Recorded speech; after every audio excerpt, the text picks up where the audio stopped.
তারা এখানে ও ইবাদুল্লাহ না বলে ও ইবাদুর রহমান বলার একটি কারণ হচ্ছে পূর্ববর্তী আয়াতে যখন বলা হয়েছে তোমরা রহমানের ইবাদত করো, রহমানের শুকর গুজার করো। কাফের মুশরিকরা তৎকালীন সমাজের কাফের মুশরিকরা বললেন যে আবার রহমান সেটাকে আল্লাহ তাআলা পরবর্তী আয়াতে জানিয়ে দিলেন ওয়া ইবাদুর রহমানিল্লাযীনা ফিল আরদি হাওনা ওয়া ইযা খাতাবাহুমুল জাহিলুনা ক্বালু সালামা। রহমানের বান্দা তো তারাই যারা জমিনে অহংকার করে চলাফেরা করে না। রহমানের বান্দাদের প্রথম নাম্বার গুণাবলী হচ্ছে অহংকার করা যাবে না।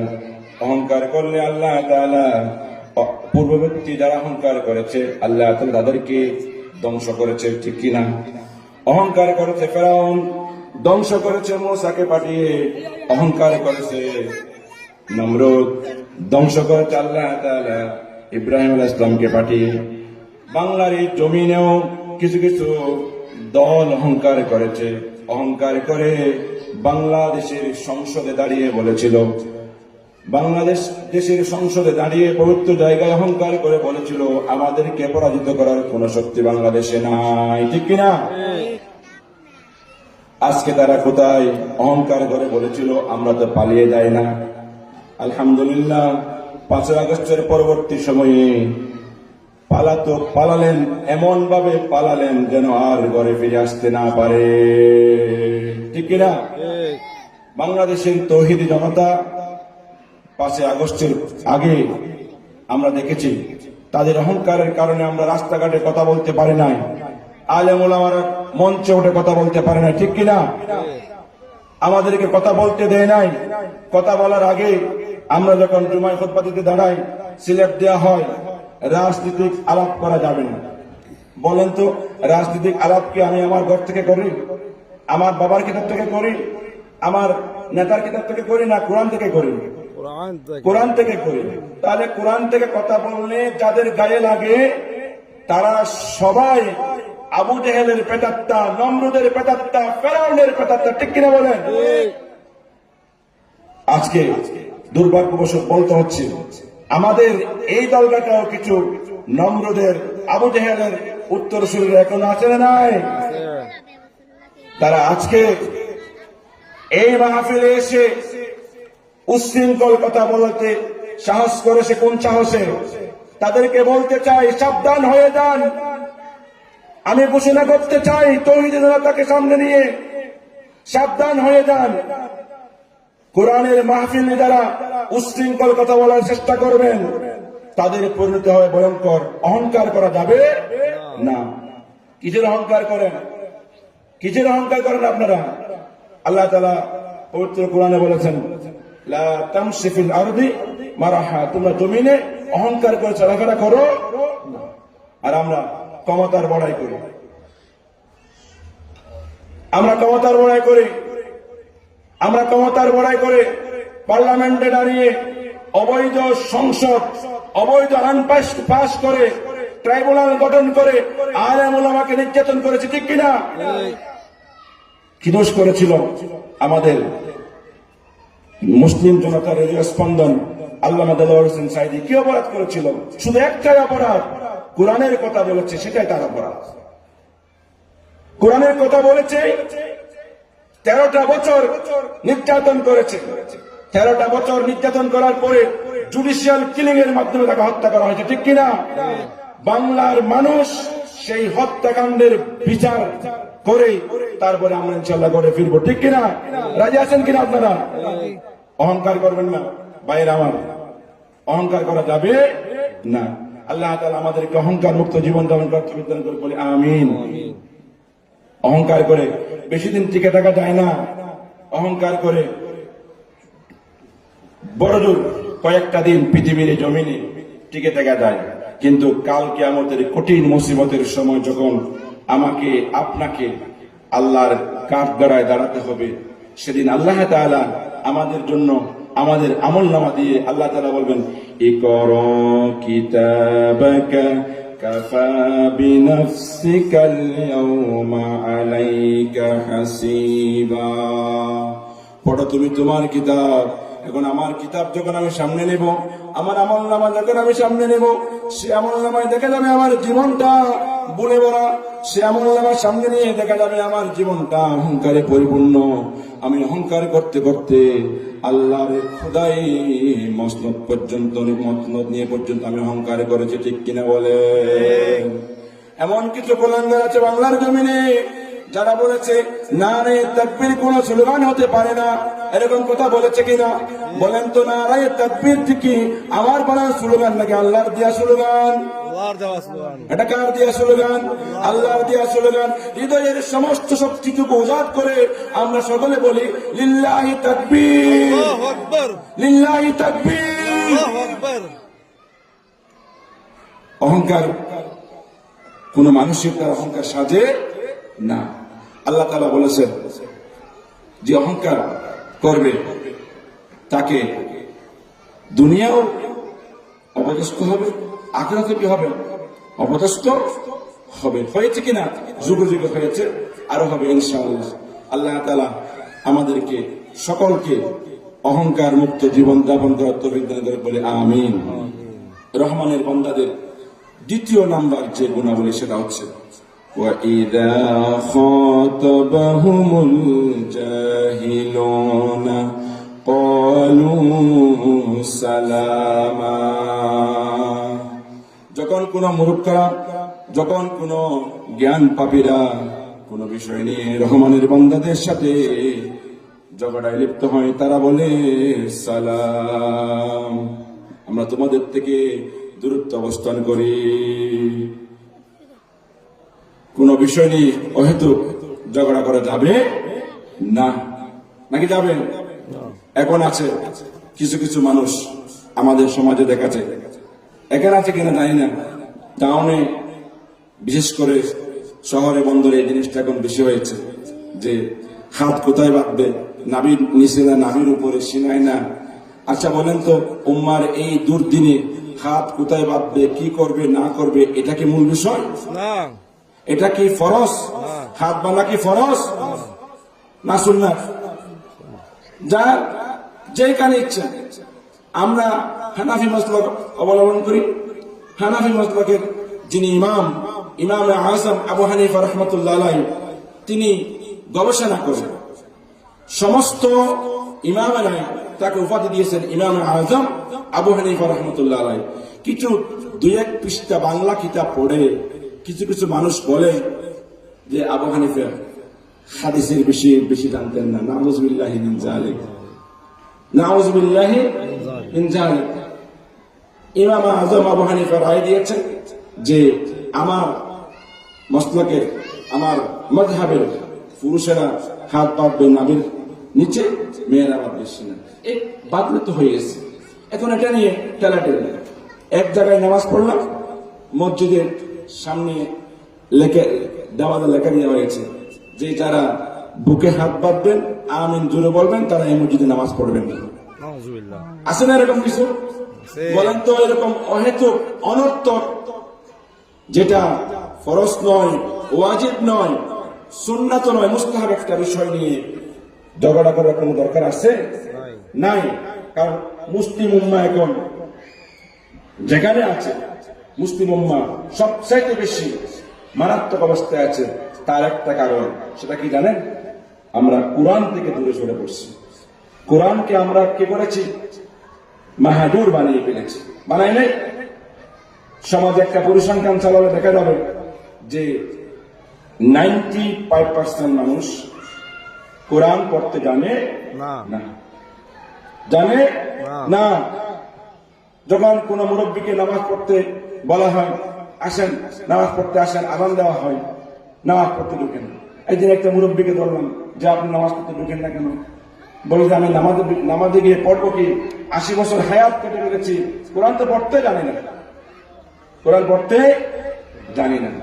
সেজন্যই বাংলাদেশে যারা আগামীতে ক্ষমতায় আসবে তাদের প্রতি অনুরোধ থাকবে যে অন্তত ক্লাস 1 থেকে ডিগ্রি পর্যন্ত, ক্লাস 1 থেকে ডিগ্রি পর্যন্ত কোরআনের সিলেবাস কি হয়, বাধ্যতামূলক করা হয়। ঠিক কিনা বলেন? জন্য বলতে চাই, কোরআন ও হাদিসের চেতনা বাঙালির প্রাণে কেন জাগে না,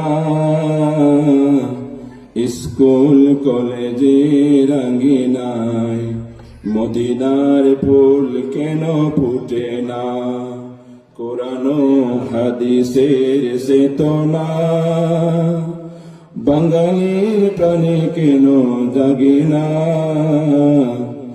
স্কুল কলেজে রাঙ্গিনায় মদিনার ফুল কেন ফুটে না, স্কুল কলেজে রাঙ্গিনায় মদিনার ফুল কেন ফুটে না।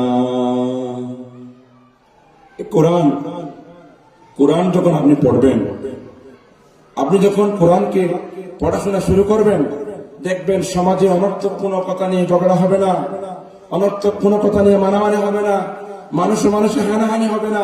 আল্লাহ রাসূল সাল্লাল্লাহু আলাইহি ওয়াসাল্লাম যখন মক্কার জমিনে আসলেন, ইতিহাসবিদেরা ঐতিহাসিকভাবে প্রমাণিত সেই সময়টা ছিল সবচাইতে জঘন্য বর্বর একটা সময়, ঠিক না? সেই সময়টাকে আল্লাহ রাসূল সাল্লাল্লাহু আলাইহি ওয়াসাল্লাম পরিবর্তন করেছেন কি দিয়ে? কোরআন দিয়ে। কি দিয়ে পরিবর্তন করেছেন? সংসদে কোরআন থাকলে দলগাটায় শান্তি আসবে, সংসদে কোরআন নাই দলগাটায় শান্তি আসবে। আমরা যতই শান্তির স্লোগান দিই না কেন, কাজে আসবে না। সুতরাং আমরা সিদ্ধান্ত নেব, আগামী সকালটা, যে সকালটা আমরা শুরু করব, সেই সকালটা হবে কোরআনের সকাল, ইনশাআল্লাহ। পারবো কিনা? ইনশাআল্লাহ আমরা কোরআন পড়বো। দেখেন, কাল কিয়ামতের কঠিন মুসিবতের সময় যখন যে রসুলের ফিঙ্গারপ্রিন্ট না হলে জান্নাত খুলবে না, সমস্ত নবীদের একটাই ভাষা থাকবে, একটাই শব্দ, লাস্তুলাহা লাস্তুলাহা লাস্তুলাহা। যে নবীর সুপারিশ না হলে আমরা জান্নাতে যেতে পারবো না, সেই রসুল যদি কাল কিয়ামতের কঠিন মুসিবতের সময় কোরআন হাতে নিয়ে আমাদের বিরুদ্ধে মামলা দায়ের করে, তাহলে আমাদের কি আর জান্নাতে যাওয়ার সুযোগ আছে? সুযোগ আছে জান্নাতে যাওয়ার? বিশ্বাস হয় কিয়ামতের এখানে তো বাংলাদেশের আদালতে বন্দুক, বিচারকের গাড়ে বন্দুক ফিট করে রায় নেওয়া হয়েছে, হয়েছে না? বিচারকের বুকের উপরে বিচারককে আজলাসে বসিয়ে তার গড়ে তার কন্যার বুকে বন্দুক থেকে রায় লিখে নেওয়া হয়েছে, মিথ্যা রায় লিখে নেওয়া হয়েছে, হয়েছে না? বাংলাদেশের আদালতে সম্ভব হয়েছে, কিন্তু আল্লাহর আদালতে কোনো সম্ভব হবে না। সেদিন কাল কিয়ামতের কঠিন মুসিবতের সময় আল্লাহ হবেন বিচারক, মুহাম্মদ রাসূলুল্লাহ সাল্লাল্লাহু আলাইহি ওয়াসাল্লাম হবেন বাদী, আমরা হয়ে যাব কি? বিবাদী। কি হয়ে যাব আমরা? বিবাদী। আমাদের বিরুদ্ধে মামলা দায়ের করবে রাসূল আল্লাহ দরবারে। আমরা কোরআনকে কি করেছি? মাহাদুর বানিয়ে ফেলেছি।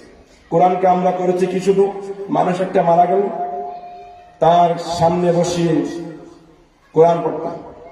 ঘটনাটা এরকম যে ওই লোকটা সারা জীবন ব্যস্ত ছিল, কোরআন পড়তে পারে নাই, এখন মারা গেছে, অবসর হয়েছে, তার কান নিয়ে কোরআন ঢুকিয়ে দাও, সেই ফুট করে জানা চলে যাবে।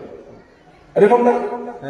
যদি এরকম হতো তাহলে সারা জীবন নাফরমানি করে আমার মতো কিছু দাড়িওয়ালা, টুপিওয়ালা, জিব্বাওয়ালা হুজুরকে ডেকে এনে কোরআন পড়ালে জান্নাত, নাকি এরকম? এরকম নয়। কোরআন পড়তে হবে। এক হিন্দু গবেষক বলেছেন যে আমি আশ্চর্য হই মুসলমানদের কাজ কারবার থেকে। বলে কিরকম? বলে যে কোরআনটা এসেছিল জীবন্ত মানুষকে হেদায়েতের জন্য, আর মুসলমানেরা কোরআনকে বানিয়ে ফেলেছে মৃত মানুষের রথ যাত্রা। নাউযুবিল্লাহ। হিন্দু বুঝেছে, আমরা বুঝি না। ব্রিটিশ চিন্তানায়ক বর্ণাঢ্য শো বলেছেন যে ও পৃথিবীর মানব জাতি, শান্তি চাও তাহলে কি করো? মুহাম্মদ রাসূলুল্লাহ সাল্লাল্লাহু আলাইহি ওয়াসাল্লামের আনিত বিধানের কাছে মাথা নত করে দাও। সুবহানাল্লাহ। If you want to preach in the world, then bow down your head in the footprint of Muhammad sallallahu alaihi wasallam. যদি তুমি পৃথিবীর জমিনে শান্তি ফিরে আনতে চাও তাহলে আর কোথাও শান্তি খুঁজে পাবে না। শান্তি হবে কোথায়? মুহাম্মদ রাসূলুল্লাহ সাল্লাল্লাহু আলাইহি ওয়াসাল্লামের আনিত জীবন বিধানের কাছে ছাড়া আর কোনো জায়গায় কি নাই? শান্তি নাই। সমাধান চাও যদি জীবন মরণে, সমাধান চাও যদি জীবন মরণে, খুঁজে নাও ফিরে যাও চোখ রাখো কোরআনে। সমাধান চাও যদি জীবন মরণে, খুঁজে নাও ফিরে যাও চোখ রাখো কোরআনে। সমাধান কোথায়? শান্তির সমাধান কোথায়? কোরআনে নাকি অন্য জায়গায়? সংসদে কোরআন, দলগাটায় শান্তি, সংসদে কোরআন নাই, সারা বাংলায় অশান্তি। সুদখোর, ঘুষখোর, দুর্নীতিবাজ ছাড়া আর কোনো কিছু ফায়দা হবে? কারণ কেন? আলেম ওলামাদেরকে তারা ক্ষমতা দিতে চায় না, তাদের ভয় লাগে। কেন জানেন? আলেম ওলামারা ক্ষমতায় গেলে টাকা খেতে পারবে না।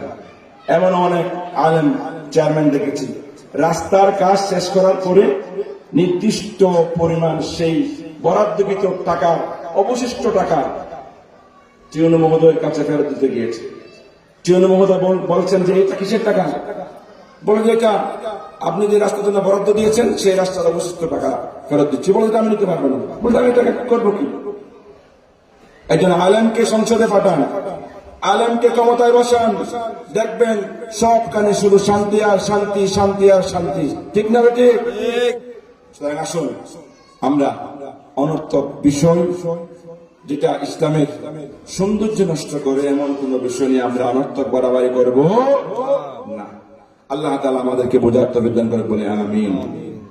এরপরে রহমানের বান্দাদের 3 নাম্বার যে গুণাবলী, والذين يبيتون لربهم سجدا وقياما। রহমানের বান্দারা কি করে? রাতের নিশিতে ওঠে, রাতের নিশিতে ওঠে দণ্ডায়মান হয়ে যায় আল্লাহর বয়ে। কার বয়ে? আল্লাহর বয়ে দণ্ডায়মান হয়ে যায়।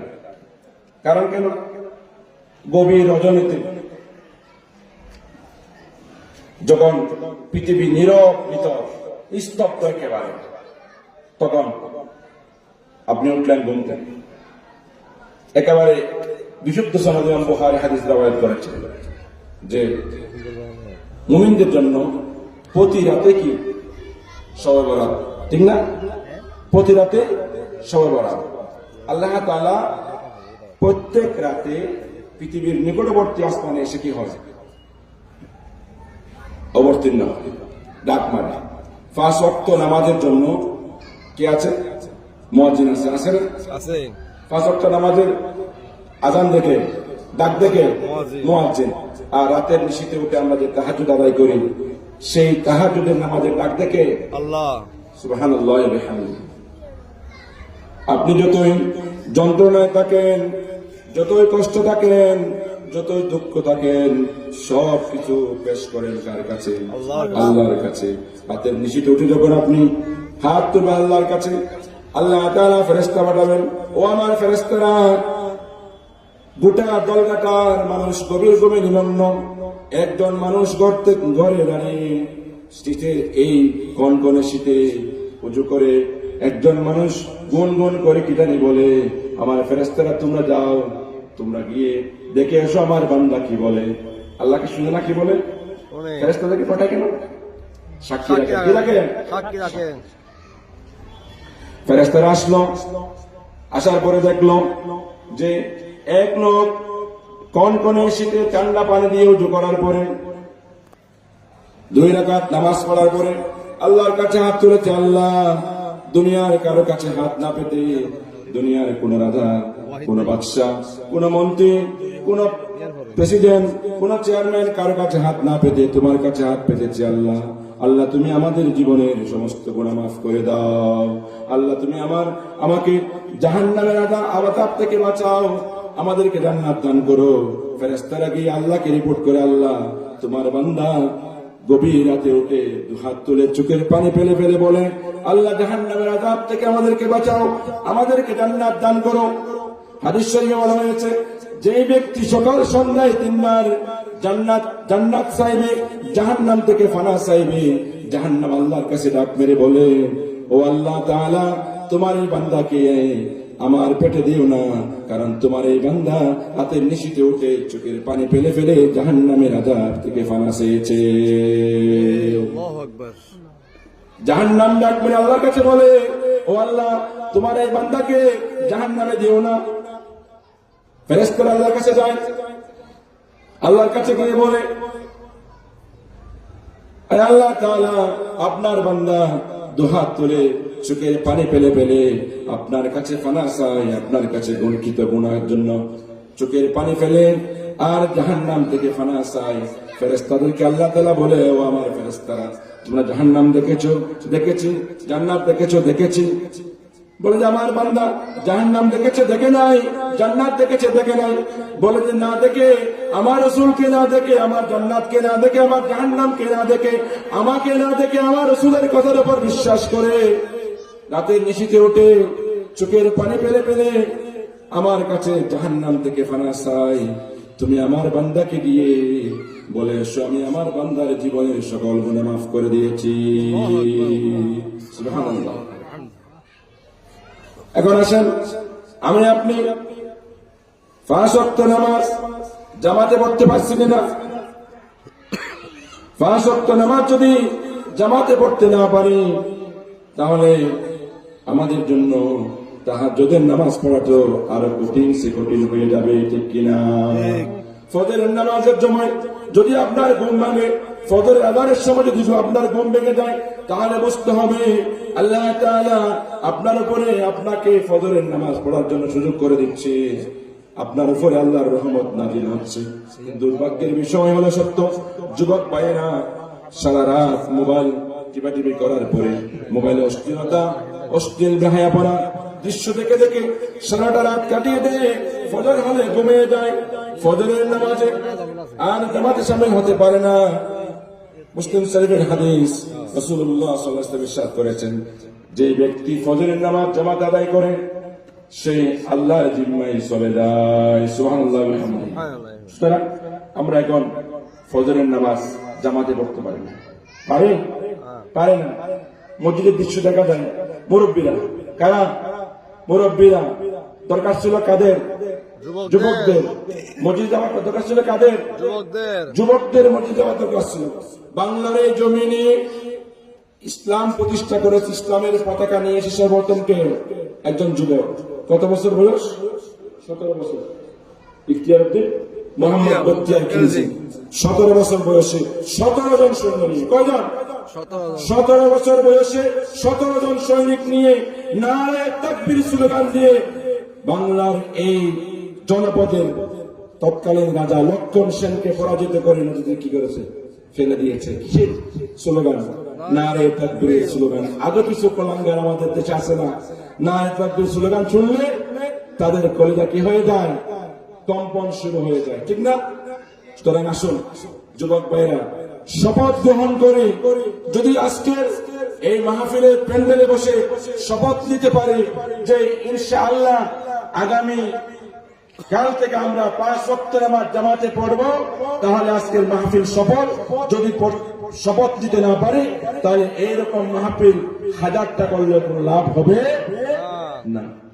যুবক ভাইরা আসুন আল্লাহর কাছে আমরা তওবা করি, আল্লাহ তাআলা যেন আমাদেরকে আমাদের কৃত গুনাহগুলো ক্ষমা করে দিয়ে আমাদেরকে 5 ওয়াক্ত নামাজ জামাতে পড়ার তৌফিক দান করে, বলি আমিন। মুরব্বীরা যারা আছেন, যারা আমাদের দাদারা আছেন, আমাদের বাবারা আছেন, আমাদের মায়েরা আছেন, দুহাত তুলে আল্লাহর কাছে দোয়া করুন, আল্লাহ তাআলা রব্বানা হাব লানা মিন আজওয়াজিনা ওয়া যুররিয়াতিনা কুররাতা আয়ুন ওয়াজআলনা লিল মুত্তাকিনা ইমামা رب اجعلني مقيم الصلاة ومن ذريتي ربنا وتقبل دعاء ربنا اغفر لنا ولوالدينا وللمؤمنين يوم يقوم الحساب। আপনি যখন রাতের নিশিতে উঠে দোয়া করবেন, আল্লাহ তাআলা আমার ছেলেকে নামাজি বানাও, আমার ছেলেকে কোরআন পড়নেওয়ালা বানাও, আমার ছেলেকে একজন জবরদস্ত আলেম বানিয়ে দাও। আপনি দোয়া করতে দেরি, আল্লাহ তাআলা কবুল করতে দেরি নাই। ইমাম ইবনুল কাইয়্যিম রাহমাতুল্লাহ আলাইহি তার জীবনীতে লিখেছেন, আমি ইমাম ইবনুল কাইয়্যিম রাহমাতুল্লাহ আলাইহি হয়েছি শুধুমাত্র একটি কারণ। সেই কারণটা কি জানেন? সেই কারণটা হচ্ছে, আমি যখন ছোট ছিলাম, ছোটবেলায় যখন রাতের নিশিতে আমার ঘুম ভাঙতো, আমার বিছানার পাশে শুনতাম আমার বাবা আমার মা রাতের নিশিতে উঠে দুহাত তুলে দোয়া করেছে, আল্লাহ তাআলা তোমার কাছে আর কিছু চাই না, আমার কাইয়্যিমকে তুমি জগৎ বিখ্যাত, আমার কাইয়্যিমকে তুমি জগৎ বিখ্যাত আলেম বানিয়ে দাও, আমার ছেলেকে তুমি জগৎ বিখ্যাত আলেম বানিয়ে দাও। মা চোখের পানি ফেলে দোয়া করেছে, বাবা চোখের পানি ফেলে দোয়া করেছে, আল্লাহ তাআলা কবুল করে নিয়েছে, ঠিক কিনা বলেন? সুতরাং আমরা যারা শুধুমাত্র অভিযোগ দায়ের করি, আমার ছেলে আমার কথা শুনে না, আমার মেয়ে আমার কথা শুনে না, আমার নাতি আমার কথা শুনে না, তাদেরকে বলবো, আপনি যদি হাতে সিগারেট নেন, আপনার ছেলেকে যদি বলেন সিগারেট খাস না, তাহলে কি সিগারেট ছাড়বে না খাবে?